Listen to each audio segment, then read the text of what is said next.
the curse is not stopped, more people will die. She's here.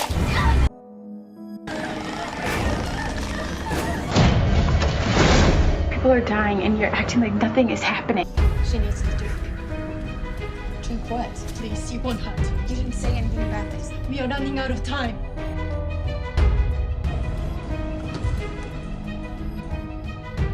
No matter what you hear, The curse must be contained. no matter what you see,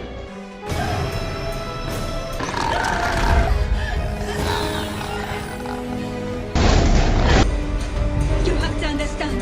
There's been so much death. The curse is doing this to you. Please, Josie. You can end it. You can make the bad go away.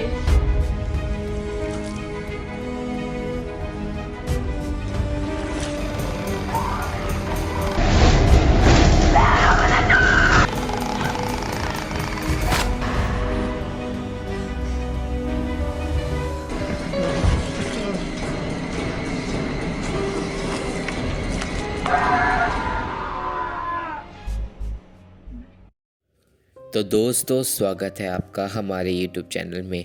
और आज की इस video में हम explain करने जा रहे हैं द ग्रज 3 मूवी को, जो द ग्रज 2 की एक सीक्वल है। और आप लोग द ग्रज और द ग्रज 2 मूवी की एक्सप्लेनेशन आई बटन पे क्लिक करके देख सकते हैं। तो द ग्रज 3 मूवी 2009 में रिलीज़ हुई थी और इसकी रेटिंग है 4.7 out of 10 and it's only 27% fresh on रॉटन tomatoes which is very low. तो चलिए चलते हैं सीधा वीडियो की तरफ। तो मूवी शुरू होती है सेम टेक्स्ट दिखाते हुए जो हमें द पिछली 2 मूवीज़ में भी दिखाया गया है, जो होता है कि जब भी कोई इंसान गुस्से की पकड़ से मरता है तो एक श्राप का जन्म होता है और फिर वो श्राप उस जगह से जुड़ जाता है जिस जगह पे वो इंसान मरा हुआ होता है। और अगर फिर कोई इंसान उस जगह पे जाता है तो वो श्राप उसे भी लग जाता है और उससे बचना नामुमकिन है। अब हमें जेक को दिखाया जाता है और इसका मतलब लास्ट मूवी में जेक जिंदा बच गया था। हमें बस सीन को ऐसे दिखाया जाता है कि जेक मर गया है, बट असल में वो सरवाइव कर जाता है और अब उसे एक मेंटल असाइलम में रखा जाता है, जहाँ पे जेक को डॉक्टर सुलीवन नाम की एक डॉक्टर उसका इलाज कर रही होती हैं। और जेक डॉक्टर सुलीवन को बोलता है कि उसे अकेला ना छोड़ा जाए क्योंकि बाकियों की तरह वो भी मारा जाएगा अगर उसे अकेला छोड़ दिया तो। बट डॉक्टर सुलीवन बोलती है कि डरो मत क्योंकि तुम पर पूरे टाइम कैमरे से नज़र रखी जाएगी। और फिर डॉक्टर सुलीवन जेक को अकेला छोड़कर वहाँ से चली जाती है। अब जेक अकेला रह जाता है और तुरंत ही काया को वहाँ आ जाती है और वो जेक को मारना शुरू कर देती है। और कैमरे में एक गार्ड तुरंत ही ये सब देख रहा होता है और वो तुरंत ही डॉक्टर सुलीवन के साथ जेक के रूम के लिए भागता है। और जब वो दरवाज़ा खोलते हैं तो वो देखते हैं कि जेक की सारी हड्डियाँ टूटी हुई हैं और वो मर चुका है। मतलब कायाको ने फाइनली द ग्रज 2 के सारे सर्वाइवर्स को मार डाला। फिर हमें फ्लैशबैक के साथ द ग्रज 1 और 2 के सीन्स दिखाए जाते हैं और फिर मूवी स्टार्ट होती है। अब इस मूवी में हमारे बहुत सारे कैरेक्टर हैं, तो मैं पहले जल्दी से कैरेक्टर एक्सप्लेन कर देता हूँ ताकि कन्फ्यूजन ना हो आगे। तो इस फिल्म में है लीसा और उसकी छोटी बहन रोज़ जो सिर्फ 8 साल की है, और लीसा का बड़ा भाई है जिसका नाम है मैक्स। और ये तीनों लोगों की फैमिली शिकागो के उसी बिल्डिंग में रहते हैं जहाँ पे जेक रहता था, और मैक्स उस बिल्डिंग का ओनर है। इन तीनों के अलावा मूवी में आने वाले नाओको जो कायाको की छोटी बहन है, और नाओको को ये पता है कि कायाको को कैसे रोका जा सकता है, और नाओको के साथ है उसका पति डायसुके। इनके अलावा है मूवी में रेने और उसकी बेटी ब्रेंडा जो उसी बिल्डिंग में रहते थे जब जेक की फैमिली मरी, और जब जेक की फैमिली के साथ वो हादसा हुआ तो अब वो बिल्डिंग को छोड़कर दूसरे घर जाते हैं। इसके अलावा मूवी में है एंडी जो लीसा का बॉयफ्रेंड है, और ग्रेचन जो रोज़ की बेबी सिटर है, और ग्रेचन भी उसी बिल्डिंग में रहती है। अब मूवी आगे बढ़ती है और हमें नाओको को दिखाते हैं जो जापान में अपने हस्बैंड के साथ ही रहती है। नाओको उठती है और उसे एक मैगजीन में जेक की डेथ के बारे में पता चलता है और नाओको अपने पति डायसुके को बोलती है कि अब उसे कायको को रोकना ही होगा और क्योंकि वो अब अमेरिका तक पहुंच गई है। अब हम ये समझ जाते हैं कि नाओको कायको के कर्ज के बारे में जानती है। अब डायसुके उसे मना करता है कि तुम ऐसा नहीं करोगी, बट नाओको उसकी बात नहीं मानती और वो अपनी माँ के रिचुअल वाला सामान लेकर सीधा अमेरिका के लिए निकल जाती है। और हम यहाँ देखते हैं कि जो कायको की जनरल है वो भी नायको के पास है। अब हमें शिकागो के अपार्टमेंट में ले जाया जाता है जहाँ पे लीसा और एंडी मेकआउट करते करते जेक के अपार्टमेंट में चले जाते हैं और जब उन्हें ये रियलाइज़ होता है कि वो उस अपार्टमेंट में जहाँ पे डेथ्स हुई हैं तो वो तुरंत ही वहाँ से भाग जाते हैं। अब हमें यहाँ पे ग्रेचिन और रोज़ को दिखाते हैं जहाँ पे हमें पता चलता है कि रोज़ को अस्थमा है। अब वहाँ पे लीसा और मैक्स आते हैं और ग्रेचन वहाँ से चली जाती है। अब मैक्स भी वहाँ से अपने काम के लिए चला जाता है और रोज़ अपना एक टॉय बाहर हॉलवे में रख देती है और जब उसकी बहन बोलती है उससे कि तो उसने ऐसा क्यों करा तो रोज़ बताती है कि उसने एक नए लड़के के लिए वो टॉय बाहर रखा है ताकि वो उससे खेल सके। अब लीसा बोलती है कि बिल्डिंग में कोई और नया लड़का भी शिफ्ट नहीं हुआ है और जब लीसा वो टॉय वापस लेने जाती है तो वो टॉय वहाँ से गायब हो चुका था और हम ये समझ जाते हैं कि रोज़ तोशियो के बारे में बात कर रही है। बट उस घर में जो कर्ज था वो तो ख़त्म हो चुका था, मतलब जो कायाको है उसने सबको मार दिया था, तो वो कर्ज अभी भी उस घर में क्या कर रहा है, उस बिल्डिंग में वो घर अभी भी क्यों है। तो मैं यह बता दूं कि अब वो कर्ज इतना ज़्यादा खतरनाक हो गया है कि वो अब जापान वाले घर में ही नहीं है, वो अब हर उस घर में जा सकता है जहाँ पे कोई कर्ज इंसान जाएगा। इसका मतलब अब जापान के उस घर के साथ साथ शिकागो की वो बिल्डिंग भी कर्ज्ड है और जो भी उस बिल्डिंग में अपने कदम रखेगा वो मारा जाएगा। अब हमें रेने और उसकी बेटी ब्रेंडा को दिखाते हैं जो उसी बिल्डिंग को खाली करके कहीं और दूसरे घर में शिफ्ट हो रहे होते हैं और यहाँ हम देखते हैं कि जो ब्रेंडा है वो बहुत ज़्यादा अजीब बिहेव कर रही है और हम समझ जाते हैं कि जो ब्रेंडा है उस पर भी कर्ज पूरी तरह हावी हो चुका है। अब हमें मैक्स को दिखाते हैं और वो काफ़ी ज़्यादा परेशान होता है क्योंकि वो बिल्डिंग का मालिक होता है और बिल्डिंग को अब लोग खाली करने लग गए हैं क्योंकि इतना बड़ा उस बिल्डिंग में हादसा हुआ है तो अब उस बिल्डिंग में कोई भी रहना नहीं चाहेगा और इसलिए जो मैक्स की फैमिली है उसकी जो फाइनेंशियल कंडीशन है वो थोड़ी वीक हो जाती है। अब हमें रेने और ब्रेंडा को उनके नए घर में दिखाया जाता है जहाँ पे ब्रेंडा नहाने जाती है और तभी ताकियो की स्पिरिट आ जाती है और वो ब्रेंडा को बाथटब में डुबाकर मार डालती है और जो ब्रेंडा है वो बाथटब में से ही कहीं गायब हो जाती है। अब जब रेने वहाँ आती है तो उसे ब्रेंडा वहाँ नहीं मिलती और वो घबरा जाती है। अब हमें वापस उसी बिल्डिंग में ले जाया जाता है जहाँ पे मैक्स रोज के साथ खेल रहा होता है और बाद में वो लीसा से बात करने के लिए जाता है। अब इस सीन में हमें पता चलता है कि रोज़ का अस्थमा बिगड़ता ही जा रहा है और जो लीसा है वो न्यूयॉर्क शिफ्ट हो रही है ताकि वो अपने ड्रीम्स पूरे कर सके। बट मैक्स लीसा को रोकने के लिए बोलता है क्योंकि वो उसकी जो फाइनेंशियल कंडीशन होती है वो बहुत ज़्यादा वीक होती जा रही थी और वो रोज़ का अकेले ख्याल नहीं रख सकता था। अब नेक्स्ट सीन में हमें नाओको को दिखाते हैं जो मैक्स से मिलती है और वो उसी बिल्डिंग में एक अपार्टमेंट लेने आती है और हमें यहाँ अच्छे से पता है कि नाओको उस बिल्डिंग में कायाको को रोकने के लिए आई है। अब नाओको जेक के अपार्टमेंट के पास वाला ही एक अपार्टमेंट लेती है और बाद में वो लीसा और रोज से भी मिलती है और नाओको ये अच्छे से जानती थी कि इस बिल्डिंग के लोगों को बहुत ज़्यादा खतरा है कायाको से। अब नेक्स्ट सीन में जब लीसा अपना सामान पैक कर रही होती है तो उसे जेक के अपार्टमेंट से कुछ आवाज़ें सुनाई देती है और जब वो वहाँ जाके चेक करती है तो वो देखती है उस अपार्टमेंट में डॉक्टर सुलीवन आई हुई होती है और डॉक्टर सुलीवन बोलती हैं कि जेक मर चुका है और लीसा थोड़ी शॉक हो जाती है। अब तभी वहाँ एंडी आ जाता है जहाँ पे वो लीसा को अपने साथ ले जाता है और जब लीसा मैक्स से मिलती है तो वो मैक्स मना कर देता है लीसा को कि वो एंडी के साथ ना जाए। अब नेक्स्ट सीन में जब लीसा एंडी को मना करने जा रही होती है कि वो उसके साथ नहीं आ सकती तो सीढ़ियों पे जो लीसा होती है उसे तोशियो की इविल स्पिरिट दिखती है जो तुरंत ही गायब हो जाती है और लीसा घबरा जाती है। वो घबरा इसलिए जाती है कि डॉक्टर सुलीवन ने अभी अभी उसे बताया था कि इस बिल्डिंग में एक छोटा सा बच्चा उसे दिखता था जेक को और इसलिए ही शायद वो उसे डरा डरा रहने लगा था और अब लीसा को भी वो दिख गया है तो इसलिए वो थोड़ी घबरा जाती है। अब रात में हमें ग्रेचन को अपने अपार्टमेंट में दिखाया जाता है जो अपने घर में पेंटिंग कर रही होती है। तभी कुछ देर बाद ही उसकी एक पेंटिंग में से कायाको के बाल निकलने लगते हैं, जिसे देखकर वो बहुत बुरी तरह डर जाती है। अब ग्रेचन भागती है बट कायाको उस पेंटिंग से निकलती है और वो ग्रेचन को भी मार डालती है। अब हमें नेक्स्ट सीन में रोज़ को दिखाया जाता है जहाँ पे वो अपनी डॉल हाउस से खेल रही होती है और तभी वहाँ पे उसे तोशियो की स्पिरिट दिखती है, जिससे देखकर रोज़ बहुत बुरी तरह डर जाती है और उसे एक अस्थमा अटैक आ जाता है। बट एंड वक्त पे आके मैक्स आकर रोज़ को बचा लेता है। अब हमें लीसा को दिखाते हैं जो जेक के फ्यूनरल पे डॉक्टर सुलिवन से मिलती है और यहाँ लीसा डॉक्टर सुलिवन को बताती है कि उसने भी उसी लड़के को देखा है जिसके बारे में आपने मेरे को मेरे अपार्टमेंट में आकर बताया था। और डॉक्टर सुलिवन लीसा को फिर अपने साथ उसके ऑफिस ले जाती है और हम यहाँ देखते हैं कि जो नाओको है वो लीसा और डॉक्टर सुलिवन पे नज़र रख रही होती है। अब ऑफिस में डॉक्टर सुलिवन लीसा को वो बातें बताती हैं जो जेक ने उन्हें बताई थी।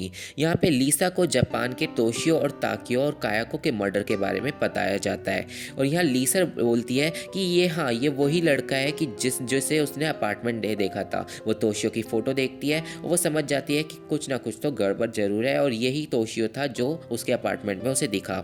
अब डॉक्टर सुलिवन बोलती हैं कि तुम्हारी बिल्डिंग में एक एलिसन नाम की एक छोटी सी लड़की रहती थी जो अब मिसिंग है और लीसा बोलती है कि वो लड़की तो जापान में स्कूल में रहती थी ज़्यादातर। और डॉक्टर सुलिवन यहाँ पे बताती हैं कि जेक ने उन्हें बताया था कि एलिसन अपने घर जब वापस आई थी तो वो अपने साथ कुछ बहुत ही ज़्यादा ईविल ले आई थी जिसकी वजह से ये सब हुआ। और पहले तो डॉक्टर सुलिवन को लगा कि जेक झूठ बोल रहा है बट जेक के मरने के बाद उन्हें भी इन बातों पर थोड़ा थोड़ा यकीन होने लगा है। डॉक्टर सुलिवन बताती हैं कि एलिसन अपने दोस्तों के साथ उसी घर में गई थी जहाँ पे वो मर्डर हुए थे और उसके बाद से ही कुछ उसे अजीब सी चीज़ें फील होने लगी थी और जो सेम चीज़ें जेक ने फील करी थी। और अब लीसा भी थोड़ा घबरा जाती है।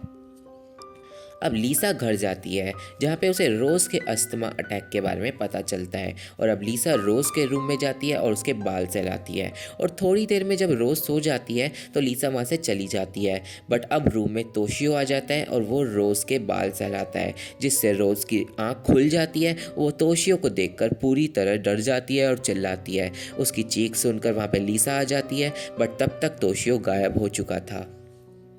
अब हमें हॉस्पिटल में डॉक्टर सुलिवन को दिखाया जाता है जो कंप्यूटर में जापान के उसी मर्डर के बारे में पढ़ रही होती है और एक कैमरे में फिर उन्हें तोशियो की इविल स्पिरिट दिखती है और वो जाकर चेक करती है बट वहाँ पे कोई भी नहीं होता।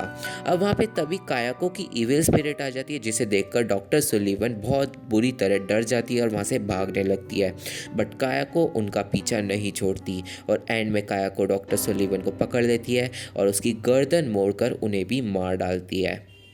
अब हमें लीसा और रोज़ को दिखाते हैं जो पार्क जाते हैं और नाओको लीसा के साथ आती है ये बोलकर कि उसे लीसा से कुछ बहुत ज़्यादा ज़रूरी बात करनी है। अब पार्क में नाओको लीसा को बोलती है कि जैसे एक इंसान बीमार होता है वैसे ही एक घर भी बीमार हो सकता है और जापान में ऐसा ही एक बीमार घर है और अब वो बीमारी तुम्हारी बिल्डिंग को भी लग गई है।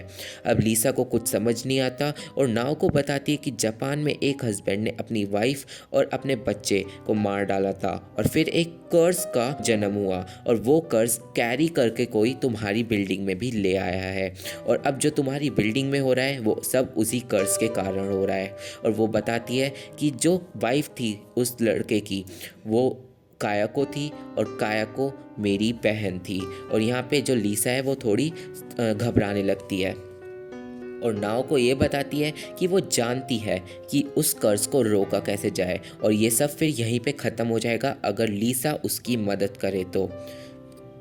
इस रिचुअल के लिए बस उसे चाहिए था एक नई जगह जहाँ पे वो कर्ज दोबारा से स्टार्ट हो और वो नई जगह और कोई नहीं लीसा की ही बिल्डिंग है।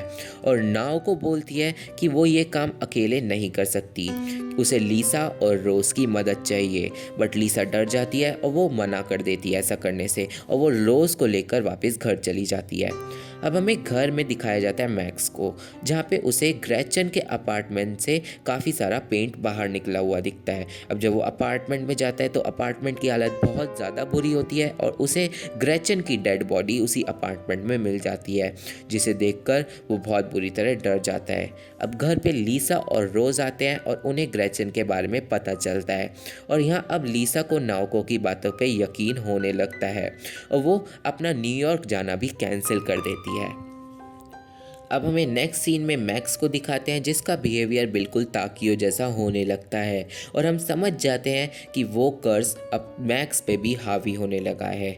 अब हमें एंडी को दिखाते हैं, जो लीसा को अपार्टमेंट में छोड़कर घर जा रहा होता है, बट उसी बीच में उसे तोशियो दिख जाता है, जिसका पीछा करते करते वो जेक के अपार्टमेंट में चले जाता है, जहाँ पे कायाको आ जाती है और वो एंडी को भी मार डालती है। अब हमें फिर से मैक्स को दिखाया जाता है, जो अपने काम में बिजी होता है और वहाँ पे उसका एक बिजनेस पार्टनर आता है और उसे पता चलता है कि जो उसका बिजनेस पार्टनर है वो उसे काम से निकाल रहा है। अब मैं यहाँ पे बता दूँ कि जो वो बिजनेस पार्टनर है वो भी उस बिल्डिंग में एक बार जा चुका है, मतलब कायाको इसके पीछे भी ज़रूर पड़ी होगी। अब मैक्स उससे भी बहुत ज़्यादा एग्रेसिवली बात करता है और उसे हर्ट भी करता है, क्योंकि जो मैक्स है वो तो कर्स की चपेट में है। अब उसका बिजनेस पार्टनर वहाँ से चला जाता है और अब वहाँ पे वो जब अपनी कार में बैठता है तो उसे एसी में से तोशियो की बिल्ली की आवाज़ आने लगती है, जिसे देखकर वो थोड़ा डर जाता है और तभी वहाँ पे तोशियो आ जाता है और वो उसके बिजनेस पार्टनर को भी मार डालता है। अब हमें मैक्स को दिखाते हैं, जो अपने घर पे और ज़्यादा कर्ज की चपेट में आ जाता है और वो लीसा से लड़ाई करने लगता है और लीसा को घर से निकाल देता है और लीसा उसे बहुत रोकती है पर वो नहीं रुकता। अब लीसा फ़ोन करती है डॉक्टर सुलिवन के पास, जहाँ उसे पता चलता है कि डॉक्टर सुलिवन अब मर चुकी हैं और ये बात पता चलने के बाद काया को लीसा को दिखती है और उसे बहुत बुरी तरह डरा देती है और लीसा को यह सब बातों पे यकीन हो जाता है और वो सीधा नाओकी के पास जाती है, जहाँ पे वो उससे मदद मांगती है, बट नाओ को बोलती है कि तुमने बहुत ज़्यादा देर कर दी और अब शायद हम कायाको को नहीं रोक पाएँ, क्योंकि कायाको का अगला शिकार हम ही है। अब नाओ को बोलती है कि हमें रोज़ को मैक्स के पास से लाना होगा, क्योंकि मैक्स उस कर्ज की चपेट में है और रोज़ को बहुत ज़्यादा हर्ट कर सकता है। अब लीसा किसी तरह से रोज़ को वापस लेके आती है और हम देखते हैं कि मैक्स पूरी तरह कर्स्ड हो चुका है और अब नाओ को रोज़ और लीसा के साथ जाती है उसी जेक के अपार्टमेंट में, जहाँ पे वो रिचुअल स्टार्ट करती है जिससे वो कायाको को रोक सके। बट पहले ही नाओ को बोल चुकी है कि अब वो श्योर नहीं है कि वो कायाको को रोक पाएगी या नहीं, क्योंकि बहुत ज़्यादा अब देर हो चुकी है।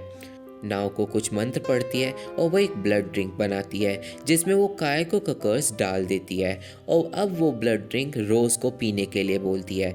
मतलब नाओ को कायाको का कर्स को रोज़ की बॉडी के अंदर कैद करना चाहती है जिससे कायाको रुक जाए, बट लीसा रोज़ को ड्रिंक पीने नहीं देती और बहुत देर हो जाती है।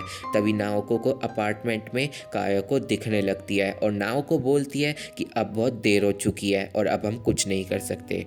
तभी जो मैक्स है वो वहाँ आ जाता है और वो बिल्कुल कर्स्ड हो चुका था। वो ताकियो की तरह बिहेव करता है और वो नाओको के पीछे पड़ जाता है। अब यहाँ पे वो जो कर्स था वो एक बार फिर से खुद को दोहराता है और इस बार ताकियो की जगह होता है मैक्स और कायाको की जगह होती है नाओको। बट जो मैक्स है वो उस कर्स से लड़ने की कोशिश करता है और वो जो नाओको है उसे मारना नहीं चाहता था। इसलिए ही एक अजीब सी चीज़ होती है यहाँ पे, जो मैक्स है वो उसे खुद को रोक तो नहीं पाता नाओको को मारने के लिए, बट वो तरीका बदल देता है और इसलिए ही वो नाओको को एक पूरे बिल्कुल नए तरीके से मार डालता है। मैक्स नाओको के गले में चाकू भोंक कर उसे मार देता है और नाओको बिल्कुल एक नए तरीके से एक गुस्से की पकड़ में मर जाती है। अब हमें अपार्टमेंट के अंदर का सीन दिखाया जाता है जहाँ पे लीसा और रोज़ कायाको से बच बच के भाग रहे होते हैं और इससे पहले कायाको लीसा को मार पाए रोज़ जाकर वो ब्लड ड्रिंक पी लेती है और कायाको गायब हो जाती है। मतलब कायाको का कर्स कैद हो गया था और रोज़ के अंदर अब एक अस्थमा अटैक उठता है जो बहुत ही ज़्यादा हैवी होता है और तुरंत ही जो लीसा है वो रोज़ को लेकर अपने अपार्टमेंट में जाती है ताकि वो उसे दवाई दे सके और उसे ठीक कर सके। बट हॉलवे में लीसा को मैक्स मिलता है जिसने नाओको को मार डाला था। बट अब क्योंकि कर्स ख़त्म हो गया है तो जो मैक्स है वहाँ पे वो रिग्रेट करता है नाओको को मारने के लिए, और लीसा रोज़ को लेकर वहाँ से भागती है क्योंकि इस टाइम तो वो उसकी अस्थमा के बारे में चिंता करती है मैक्स से ज़्यादा। अब जब वो अस्थमा अटैक उसे आ रहा होता है तो वो तुरंत ही जाके अपार्टमेंट में उसे ठीक कर देती है और यहाँ पे रोज़ को होश आ जाता है। अब हमें मैक्स को दिखाया जाता है जो नाओको की बॉडी के पास रिग्रेट कर रहा होता है, और तभी हम देखते हैं कि नाओको की भी बहुत ही ज़्यादा ईविल स्पिरिट बन जाती है और जिसकी गर्दन से खून निकल रहा होता है, और वो नाओको की ईविल स्पिरिट आ जाती है और वो मैक्स को भी गर्दन में ही चाकू भोंक कर मार डालती है। अब मैं यहाँ पे बता दूँ कि मैक्स ने नाओको को गुस्से में बुरी तरह मार डाला था और बिल्कुल एक नए तरीके से, और इसलिए ही शिकागो की उस बिल्डिंग में एक नए कर्स का जन्म हुआ जिसमें घोस्ट होती है नाओको, और इसका मतलब एक नया कर्स जन्म लेता है उसी जगह पे क्योंकि वहाँ पे नाओको गुस्से की पकड़ से मरी थी। अब जब लीसा नीचे जाती है तो वो देखती है कि मैक्स मरा पड़ा है और लीसा समझ जाती है कि एक नए कर्स का जन्म हो गया है क्योंकि वो तो इस चीज़ से वाकिफ़ थी कि कर्स कैसे पैदा होता है।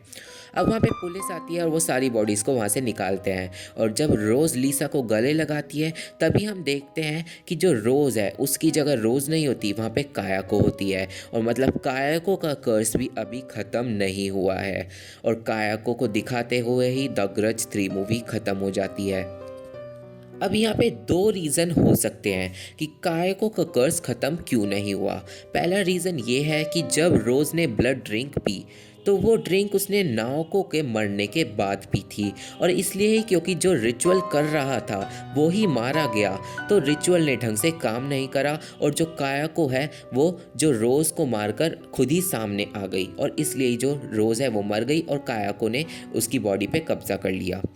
अब दूसरा रीज़न ये हो सकता है कि जब रोज़ को अस्थमा अटैक आया तो जो लीसा है उसने इससे पहले वो दवाई दे पाए रोज़ को और वो ठीक होए, इससे पहले ही जो रोज़ है वो मर गई, और जो जैसी रोज़ मरी तो कायाको की जो इविल स्पिरिट उसके अंदर कैद हुई थी उसने उसकी बॉडी पे कब्जा कर लिया, और इसलिए ही फिर एंड में हमें कायाको को रोज़ की जगह दिखाया गया है। तो मुझे कमेंट करके ज़रूर बताना कि आपको क्या लगता है कि कौन सा रीज़न वैलिड है। अब कर्स तो ख़त्म होते होते रह गया इस मूवी में, और अब कायाको के साथ नाओको का भी कर्स शिकागो की उस बिल्डिंग में आ गया है। मतलब शिकागो की उस बिल्डिंग में 2 कर्स हैं अब, और जापान के उस घर में 1 कर्स है।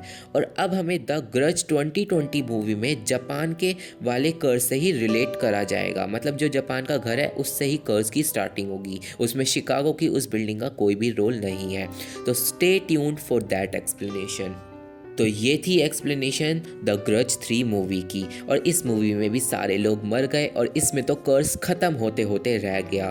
तो आज की वीडियो में बस इतना ही। वीडियो पसंद आया तो चैनल को सब्सक्राइब कर देना, वीडियो को लाइक एंड शेयर करना मत भूलना। Thank you, bye bye.